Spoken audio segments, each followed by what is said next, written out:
बॉबी सिंह जी। राधे राधे गुरु जी। राधे राधे गुरुदेव। गुरुजी, आज के समय में जो गलत संगति हो गई है और चार लोग क्या कहेंगे, इससे कैसे बचें, अंदर ही बार बार आता है जब। चार लोग किस कोटि के क्या कहेंगे?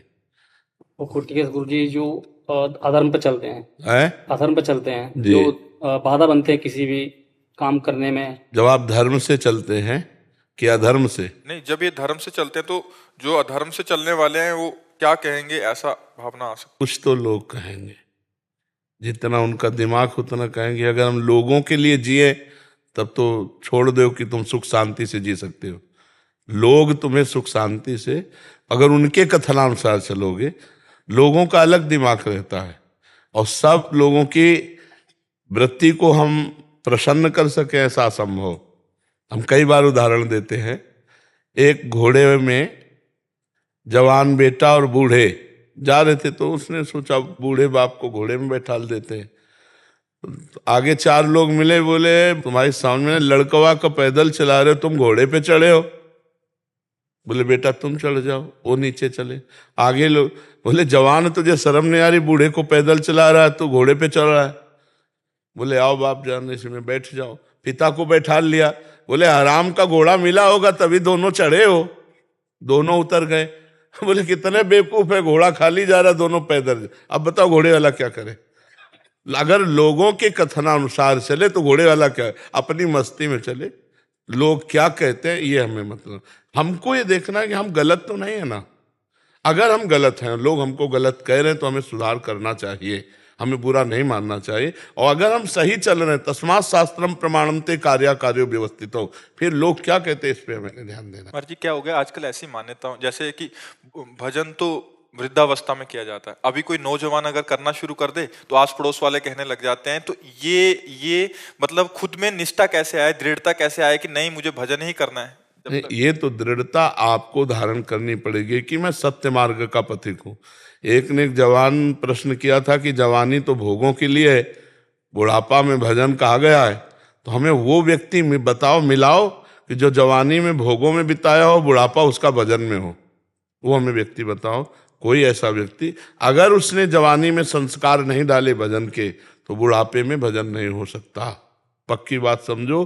क्योंकि आप साधारण बात समझ लो कि एक पिस्तौल चलाना जैसे किसी ने नहीं सीखा, तो बुढ़ापे में वो निशाना मार देगा क्या?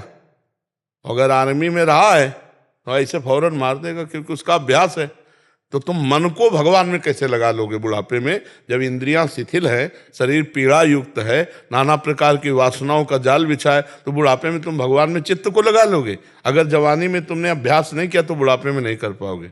देखो आप वृद्ध हो, आप बताओ हमारी बात का कि गलत है कि सही है, आपसे पूछ रहे हैं। सही है। देखो आप प्रमाण दे रहे हैं। अगर कोई भी वृद्ध हमें बतावे, यदि उसने पूर्वाभ्यास नहीं किया तो एकदम बुढ़ापे में भजन नहीं कर सकता है।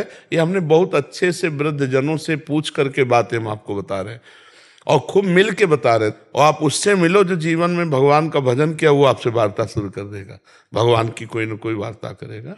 इसलिए ये जो संसारिक जन है, इनका कथन कि जवानी भोगों के लिए, बुढ़ापा भजन के लिए, ये बिल्कुल गलत है। ऐसा कभी नहीं हुआ और ऐसा कभी नहीं हो सकता। जैसे पीछे कहा गया है शास्त्रों में कि गृहस्थी के बाद बुढ़ापे में भजन करने के लिए वनवास जाए, तो उसमें पद्धति थी, पहले वनवास हुआ, पहले वनवास हुआ गुरुकुल में, ऋषियों के समीप, ब्रह्मचारी तपस्या पूरा सब सीखा, और फिर गृहस्थी में गए तो पूर्व का अभ्यास, वो चौथे पन में भजन में फिर लग गए। अब जब जिसने भजन कभी नहीं किया वो भजन नहीं कर सकता है। बुढ़ापे में शरीर बहुत पीड़ादायक होता है।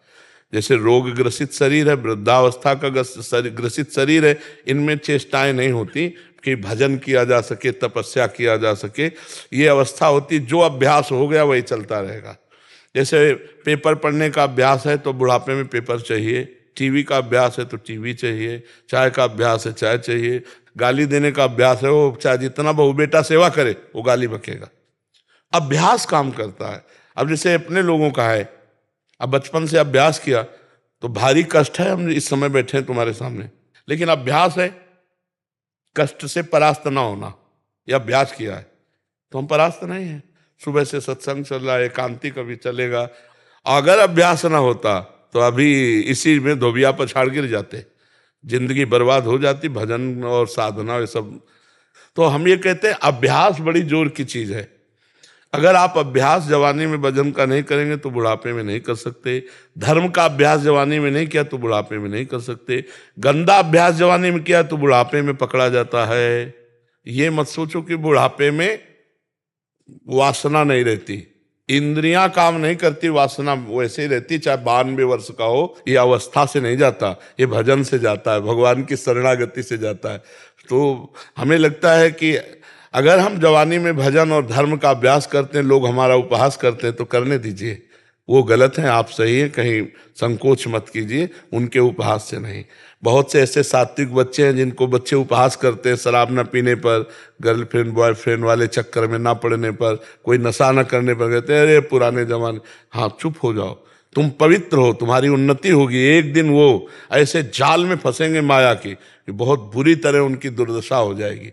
जब गंदे आचरणों में फंसते हैं ना, तो एक दूसरे ब्लैकमेल करते हैं, फिर उनको मम्मी पापा से बताने की हिम्मत नहीं होती, पास कुछ होता नहीं। गंदे आचरणों में कई आचरण है, जैसे गेम खेलना मोबाइल से। कितने ऐसे बच्चे हैं जिन्होंने अपने घर को खोखला कर दिया, चुरा चुरा के, और गेम खेलना मोबाइल से, हार जाना। और एडवर्टाइज आती है कि उसने 1 मिनट में कई करोड़ रुपए जीत लिए। तो नए नए बच्चे सोचते हैं कि मम्मी पापा के रुपए चुरा कर गेम खेल कर करोड़पति बन जाएंगे। नहीं, गलत बात। जवानी में जुआ खेलना, शराब पीना, पराई माता बहनों की तरफ व्यभिचार दृष्टि रखना, ये सब सर्वनाश की जड़ है। ये बिल्कुल नहीं करना चाहिए। आप धर्मात्मा पुरुष हो, धर्म से चलो, लोग उपहास करते हैं, करने दो।